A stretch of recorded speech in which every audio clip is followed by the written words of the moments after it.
suspended for the whole summer. So my dad sees a huge box of condiments, you know what I'm trying to say, in the passenger seat of my boyfriend's car. And any father is going to assume what that means. So I'm still out with my boyfriend when my dad sees this, and I get a call from my sister freaking out. She's like, Dad just saw a box of condiments in your boyfriend's car. He's so mad, blah, blah, blah. So I'm sitting there freaking out. So I ask my boyfriend, I'm like, why was there a box of condiments in your car? And he looks at me, he goes, oh yeah, those are my friends. He left them in my car. And he forgot to move them when he parked his car in my driveway. So fast forward, I'm out till 11 o'clock at night because I'm too scared to go home because I know my dad is gonna whoop me. And he's not gonna believe me if I say it's my boyfriend's friend's condiments. So I get home, my dad's asleep, cool. Part 3 is up. Story time about why I beat up my best friend. So a little background information. Her and I had been best friends since we were in 7th grade. Her family was rich, mine was poor, and at first she was a really good friend. She was always there for me whenever I needed her, until our freshman year of high school, which is when her and I started hanging out with boys. Now, my mom was kind of strict. She wouldn't really let me hang out with boys, but her mom was more lenient about her hanging out with boys. Every weekend she would throw a party at her house, and she would throw them in her attic because 1, it was huge, and 2, her parents didn't give a fuck what she did up there. Anyways, she would always offer to do my hair and makeup before the party started, which always made me really excited because I never really put any work into my physical appearance. Well, little did I know, the only reason why she would offer to do my hair and makeup at these parties was so that way she could make me look like shit in front of all the boys. So after that, I taught myself how to do my own makeup and do my own hair, like for part 2.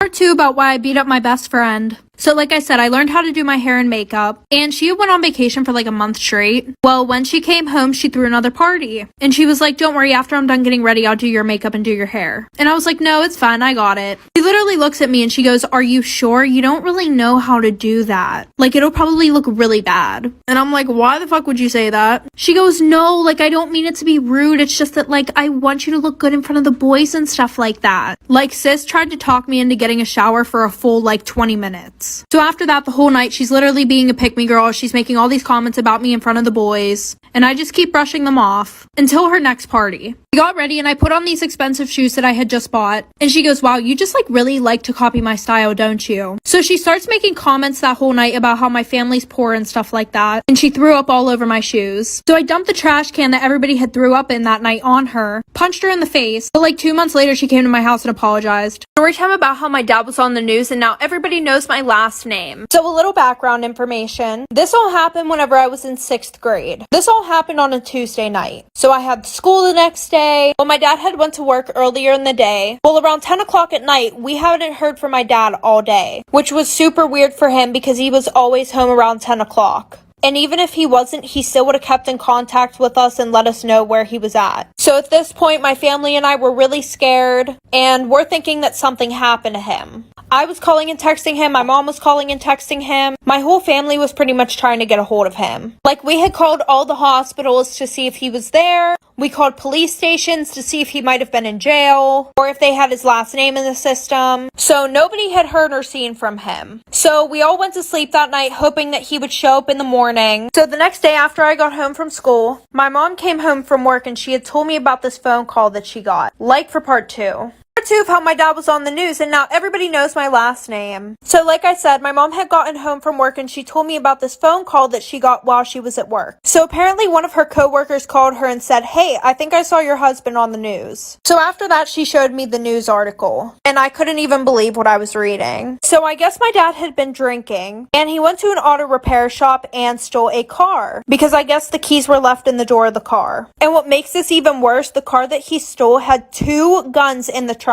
And they weren't 2 pistols, these were 2 big ass guns that were fucking loaded. Oh wait, I forgot something. So before this, he had been at the strip club, and somehow he ended up in pink lingerie. Guys, I cannot make this shit up. So he was driving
around and he decided to park right in the middle of an intersection. And it was literally causing a whole fucking scene. There were people with their kids worried as hell. So after that, a few people called the cops, like for part 3. Part 2 about how my dad was on the news and now everybody knows my last name. So like I said, my dad parked in the middle of an intersection and people were calling the cops. So when the police arrived, my dad was half passed out in the car. This happened in like the middle of broad day, like there's traffic everywhere. So when they finally get up to the car, my dad is literally slumped in the driver's seat. There was a bottle of whiskey in the door and it was completely empty. When they went to arrest him, he started resisting. He was screaming a bunch of profanities at them and started kicking them, threatening them with guns, which made the situation worse because my dad had no clue that there were any guns in the back of the car. So that just made the police think that they were his. So they take my dad to jail and he has like 7 charges against him. But we were happy because we knew where he was. Well, the worst part is, so the next day when I went to school, people were coming up to me asking if that was my dad on the news. Some people were even making fun of me because of what he did.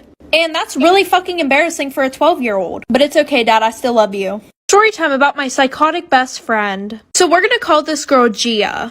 So a little background information. This all happened whenever I was in 9th grade. I saw Gia sitting at this lunch table alone and I invited her to come sit with my friends and I. And after talking to her, I found out that she was a new student and she didn't have any friends. So her and I started hanging out and we became really close. Like she would come over my house 24/7. Well, my older sister was a grade above us and she would act really weird around her. And by weird, I mean like she would always make fun of me in front of my sister. And weirdly enough, try to cause problems between us. My sister didn't really like her. She thought that she was weird. But because she was my friend, she was being super nice to her. Well, like a month later, she started trying to become best friends with my sister. Like any conversation she would have, I would be like, oh, do you want to come over? She would be like, no, sorry, I'm hanging out with your sister today. And I would go home and I would be like, hey, are you hanging out with Gia today? And my sister would be like, what the hell are you talking about? Like for part 2. Part 2 about my psychotic best friend. So like I said, my sister was like, no, what are you talking about? So at this point, I'm thinking, oh, this girl's really weird. But it gets even worse. She comes over my house one day to hang out with me and goes in my sister's room the whole time. My sister dyed her hair black, so what does she do? She dyes her hair black too. The obsession was like really fucking weird. Anyway, so the one night that Gia's over, yes, I still had her over after this because I didn't think it was really weird at the time. My sister had her boyfriend over and they were in the living room watching a movie, and the whole time Gia is begging me to go in the living room and watch the movie with them. So I'm like, fine, whatever, we'll do that. We go into the living room, we all sit on the couch, and my couch is kind of small, so like we all had to squish.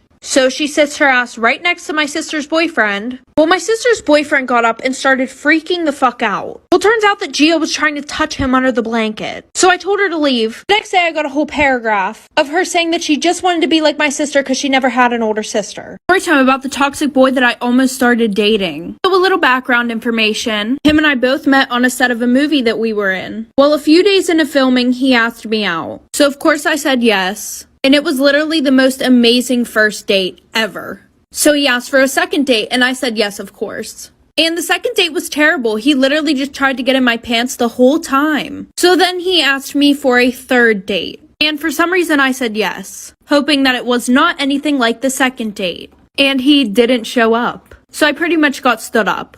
And then he even blocked my number. So a few months go by and I end up moving in with my best friend. About an hour away from where I was living when I met him. Well, the one night she came home and told me that he had messaged her on Instagram, which I thought was funny as hell because my best friend did not swing that way. So she pretends to flirt with him and asks him to come over. So he drives an hour to our apartment and when he walks in, he just sees me standing in the kitchen. He immediately walked out.